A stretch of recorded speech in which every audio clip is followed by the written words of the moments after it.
Leitura diária, Mateus capítulo 14, versículo 22 a 36. A lição: o povo segue Jesus em busca de milagres. Versículos 22 a 25. Logo em seguida, obrigou os seus discípulos a entrar no barco e passar diante dele para o outro lado, enquanto ele despedia as multidões. Tendo-as despedido, subiu ao monte para orar à parte. Ao anoitecer, estava ali sozinho. Entre mentes, o barco já estava a muitos estádios da terra, açoitado pelas ondas, porque o vento era contrário. A quarta vigília da noite foi Jesus ter com eles, andando sobre o mar. Aos discípulos que queriam despedir a multidão ainda há pouco, pois não havia alimentos para todos, Jesus os obriga a partir em um barco. Com certeza não queriam sair dali. Estavam maravilhados com a multiplicação dos pães e peixes e com as curas realizadas por Jesus.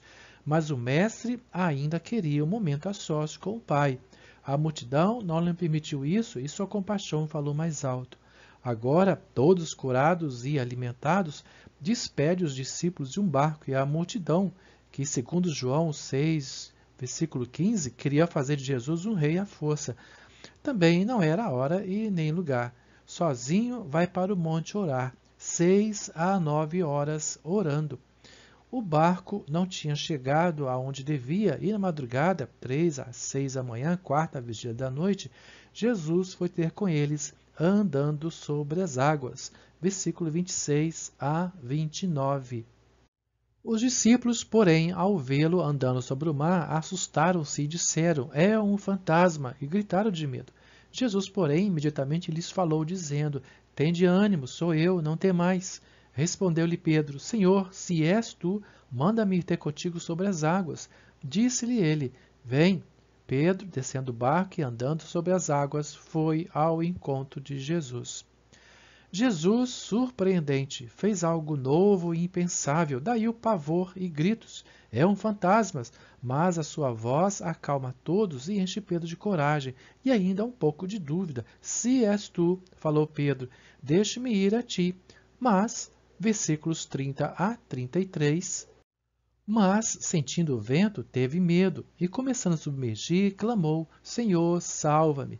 Imediatamente estendeu Jesus a mão, segurou-o e disse-lhe: Homem de pouca fé, por que duvidaste?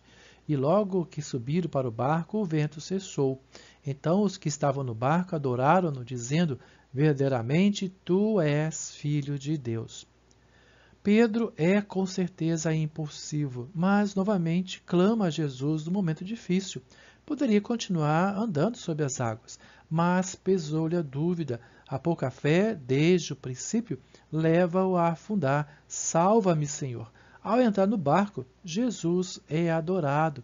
O mar se acalmou, Pedro está salvo. Verdadeiramente, isto é, confirma mais uma vez: és filho de Deus. Versículo 34 a 36. Ora, terminando a travessia, chegaram à terra em Genezaré. Quando os homens daquele lugar o reconheceram, mandaram por toda aquela circunvizinhança e trouxeram-lhe todos os enfermos, e rogaram-lhe que apenas os deixasse tocar a orla de seu manto, e todos os que o tocaram ficaram curados. Novamente, uma multidão e muitos enfermos eram curados. Os benefícios do Filho de Deus todos queriam, precisavam. Eram tantos que, se Jesus desse atenção um a um, uma fila imensa se formaria. Os mais ávidos e impacientes não aguardavam seu olhar único. Deixe-nos tocar seu manto. Receberam o que queriam e não ouviram o Filho de Deus, ainda há pouco adorado pelos seus verdadeiros discípulos. Amém.